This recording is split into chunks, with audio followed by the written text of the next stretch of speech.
Ukrainian air assault forces show footage of new offensive in Russia's Kursk region. Trump says Ukraine has essentially agreed to $500 billion mineral deal, and Ukraine's general staff confirms attack on oil refinery in Russia's Saratov region. That is news next.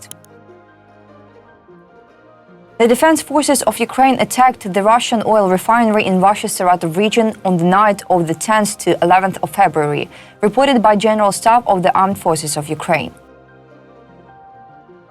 Units of the Unmanned Systems Forces of the Armed Forces of Ukraine, Defense Intelligence of Ukraine, and the Special Operations Forces of the Armed Forces of Ukraine, in cooperation with other components of the defense forces, attacked the Saratov oil refinery, which carries out complex oil processing, on the night of 10th to 11th February 2025. About details, this Russian refinery mainly produces petrol, fuel oil and diesel fuel.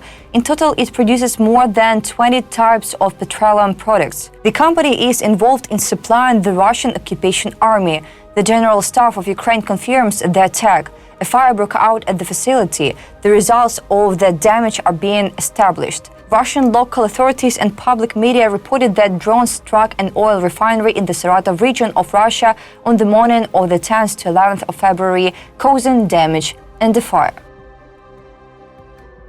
The command of the Ukrainian Air Assault Forces has published a video showing new offensive operations by Ukraine's defense forces in Russia's Kursk region in early February, reported by Communications Department of the Air Assault Forces Command on Facebook. In close coordination with support units, combat and logistical forces, paratroopers of the 82nd Separate Air Assault Bukovina Brigade successfully conducted offensive actions in one of the fronts within Russia's Kursk region.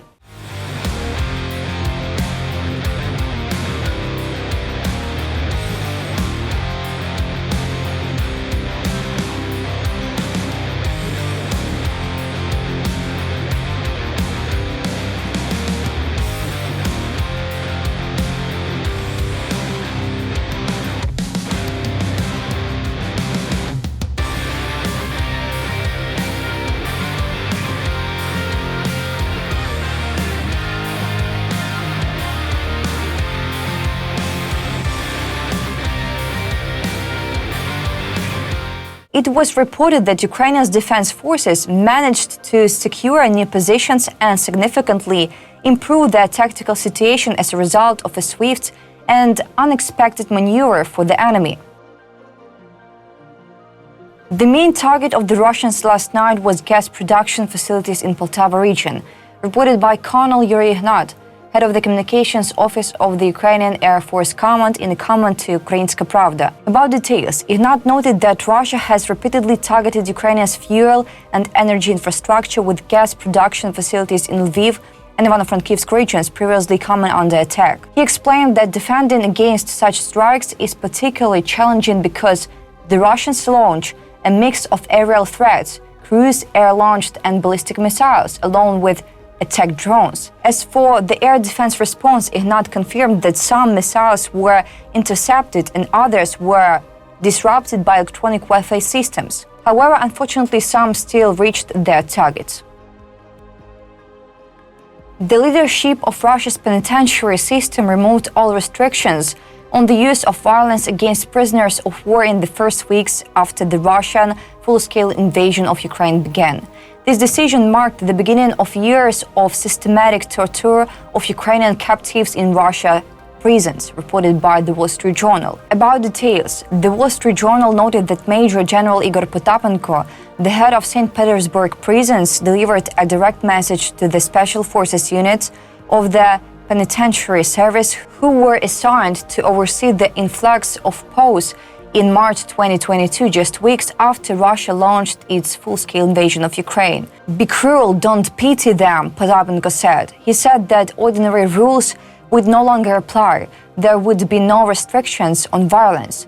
He also cancelled the requirement to use body cameras to record the actions of prison guards, which is mandatory in other Russian prisons. Similar instructions were given to other units across the country, including in Buryatia, Moscow, Pskov, and other regions. Letters were sent to prison administrations throughout Russia ordering them to clear floors, wings, and even entire prisons.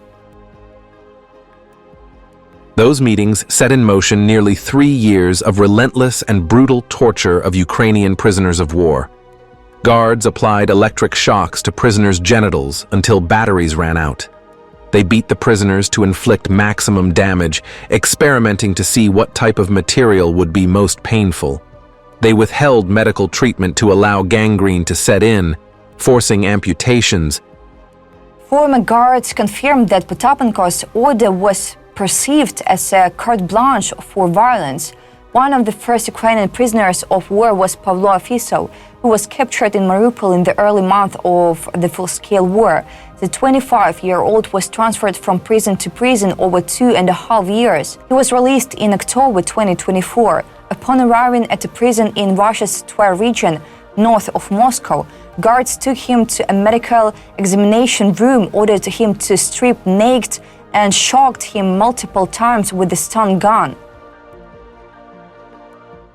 When it was over, he was told to yell, "Glory to Russia, glory to the special forces," and then ordered to walk to the front of the room, still naked, to sing the Russian and Soviet national anthems. When he said he didn't know the words, the guards beat him again with their fists and batons. As former guards and human rights activists said, this brutality served a clear purpose for the Russian authorities to make prisoners more compliant for interrogations and break their will to resist. The cruelty drained any will or ability to fight again if they're ever swept, said Vladimir Osechkin, head of the Russian Gulagu Net human rights organization, who helped Russian penitentiary officers flee the country and testify before the International Criminal Court.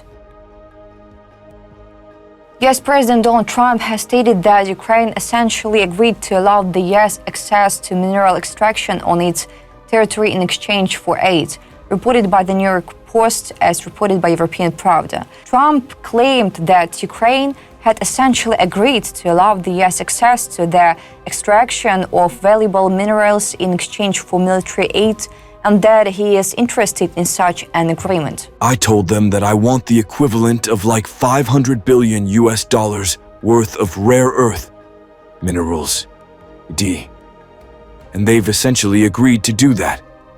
They have tremendously valuable land in terms of rare earth minerals, in terms of oil and gas, in terms of other things.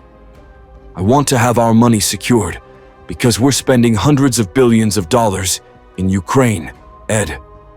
Speaking to Fox News, Trump added that he expects such a deal regardless of how the war and possible negotiations unfold.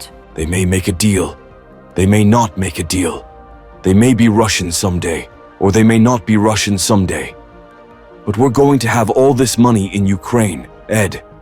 And I say, I want it back. Trump also called it stupid to continue assisting Ukraine for free. That's all for today. Thanks for watching this video. Like and subscribe.